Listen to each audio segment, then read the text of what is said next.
A kanë të drejtë studentët shqiptar të japin provimet në gjuhën e tyre? A kanë të drejtë matën në gjuhën e nënës, në gjuhën që kanë dëgjuar që fëmijë? Ky është thelbi i protestës sotme të studentëve shqiptar të jurisprudencës në Shkup. Edhe këto momente që unë po bëj këto video, ata janë duke protestuar me një kërkesë të vetme, të japin provimin e jurisprudencës në gjuhën shqipe.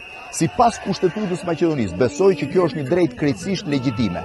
Por edhe nëse kushtetuta mund të ketë nevojë për interpretim, pse mos ta japin gjuhën shqipe? Ky nuk është një provim për të parë dijet e tyre të gjuhës maqedonase. Nuk është një provim i gjuhës maqedonase. Ky është një provim dhe një testim për jurisprudencën dhe studentët shqiptar kanë të drejtën e tyre legjitime ta japin në gjuhën që ata flasin, ta japin në gjuhën që e flet më shumë se 30% e popullatës së Maqedonisë dhe sipas ligjit do të ishte një prej gjuhëve zyrtare. Po pse mos ju jepet kjo e drejtë? Pse duhet të ketë diskriminim në një vend që do të bëhet antar i Bashkimit Evropian, kur këto janë të drejta bazike, fare të padiskutueshme në gjithë Europën e Bashkuar? Pse duhet që Maqedonia të kthej kokën mbrapsht në kohën e konfliktit dhe në momentet e konflikteve në vend që të zgjedh një rrugë integruese drejt Bashkimit Evropian? Jam me studentët shqiptar në Shkup, jam me të gjithë ata që kërkojnë që në ditën më të rëndësishme të jetës tyre, kur matet dija e tyre, ta bëjnë këtë në gjuhën e nënës.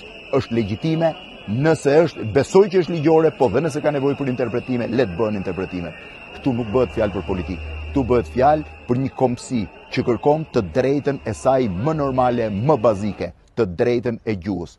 Jam me ju, me studentët e jurisprudencës, shqiptar të jurisprudencës në Maqedoni, ju bëj thirrje edhe partive politike. Kjo nuk është çështje mazhorancë dhe opozite, kjo është një çështje kombëtare dhe një drejtë themelore e njeriut kudo në botë.